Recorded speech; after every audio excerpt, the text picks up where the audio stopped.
I still remember the way she smiled that morning, confident, cold, certain she had already won. Please do make sure to subscribe, like, share, and comment. Across the courtroom, my wife, well, soon-to-be ex-wife, sat beside her high-priced attorney, flipping her perfectly styled hair, pretending not to notice me. She looked like victory itself, designer dress, diamond earrings, and that smug expression that used to make my blood boil. But I didn't flinch. Not this time, because today, in this courtroom, she thought she'd finally take everything I worked for, the company I built from scratch, the house I paid for, even the savings meant for our daughter's future. She thought I was broken. She thought I'd cruel. But the truth? This courtroom wasn't Hayes to win. Not anymore, because behind my silence was a plan 2 years in the making.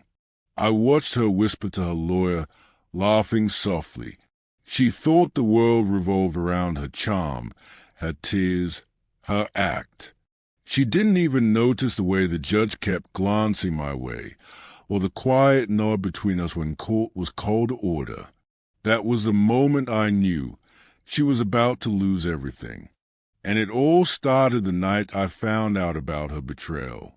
2 years ago, I thought my life was perfect. We had a beautiful home, a successful business, and a marriage people envied. I was the kind of husband who believed love meant sacrifice, working late, providing comfort, giving her the world. Until one evening, I came home early. The lights were low, music was playing softly, and her laughter echoed from upstairs. At first, I smiled, thinking maybe she was planning something special for my birthday. But when I reached our bedroom door, my world collapsed. Through the half-open door, I saw her, my wife, in the arms of my business partner, Jason, my so-called brother in everything but blood. Their whispers still haunt me. Her voice was breathy, soft, cruel. He'll never know, Jason. He's too busy playing the perfect husband. My fists clenched. I wanted to burst in, to destroy everything in that room. But I didn't. I stepped back. I took a deep breath. And in that moment, something inside me broke. But another part of me woke up because I realized something. Anger destroys. Patience devours. That night, instead of confronting her, I played dumb. I kissed her goodnight. I acted like I saw nothing. And while she slept peacefully beside me, I began planning the kind of revenge that doesn't need rage, only intelligence and time. Over the next year, I became a ghost in my own home. I stopped arguing. I stopped asking questions. And every single day, I prepared. I started quietly restructuring my company. My lawyer, an old friend from college, helped me reassign shares, open trusts, and transfer assets into holding firms under different names. By the time she filed for divorce, claiming irreconcilable differences and requesting half of everything, she had no idea that everything she wanted no longer existed under my name. Still, I played the part, the naive, heartbroken husband. She paraded around with Jason, posting photos, flaunting a new car, thinking I'd crumble. Let her have her show. The real stage was the courtroom. The day of the hearing arrived.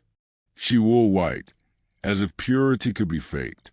Her lawyer was one of the city's best, loud, arrogant, confident in the false narrative they'd built.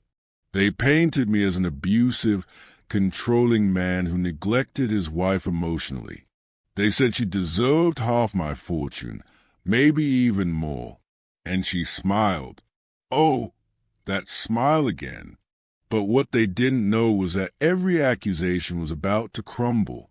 When it was my turn, my lawyer stood calmly and began pulling out document after document, company transfers, bank statements, legal contracts, all perfectly timed and executed months before she even filed. Then came the real blow. A recording. Her voice. Jason's voice. The night I caught them. "Don't worry," she whispered. "Once I divorce him, I'll get half. You and I will live like royalty." You could feel the air drain from the courtroom. Her lawyer went pale. Jason, sitting in the back, froze. I looked at her, really looked, and for the first time in years, she had no words. The judge's gavel came down hard. Her claim was dismissed. No alimony, no assets, nothing.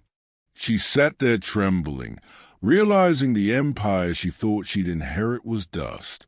A week later, I saw her outside the courthouse. She looked nothing like the woman who once walked beside me, mascara streaked, hair unkempt, tears staining her face. She tried to speak. You planned this." I didn't deny it. I just said quietly, "You planned to destroy me. I just made sure I survived first." She whispered, "I have nothing." And I replied, "Now you know how it felt to come home that night and find I meant nothing." Then I walked away, free, lighter than I'd been in years. But fate wasn't done with her yet. A month later, my lawyer called. Jason, the man she'd risked everything for, had been arrested for embezzling company funds. Turns out, while she was plotting against me, he was plotting against her too. The man she betrayed me with had been using her name to launder stolen money. When the authorities came for him, they came for her too. She ended up behind bars, not for love, not for greed, but for sheer stupidity. And as I watched the news that night, I felt no joy, just closure, because revenge isn't always loud. Sometimes it's quiet, calculated, and when it hits, it doesn't just take what they have, it leaves them with what they are. Nothing.